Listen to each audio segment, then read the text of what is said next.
owayengqongqoshe wezamaphoyisa uBhekicele kubika ukuthi ushaya ngomzimba i-head of committee uyayiziba akafuni ukuvela noma ukuconfirm ukuthi uzovela nini.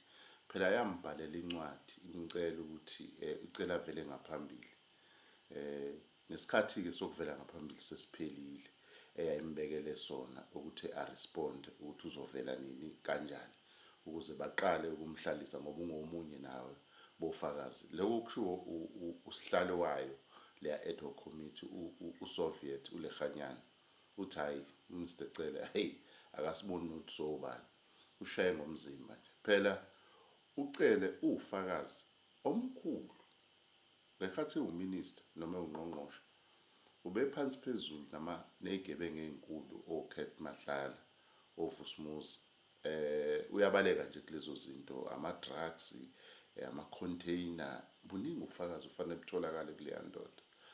Kodwa-ke lento eyenziwe uBhekicele kade vele ayizivezela yona la eSouth Africa ukuthi yena as uBhekicele uyi-special citizen ukubaluleke ukudlula wonke umuntu la even above president. Njengamanje uyakukhombisa ukuthi yena uphethe umane wathi nje angibashaye ngomzimba laba bangaboni lutho.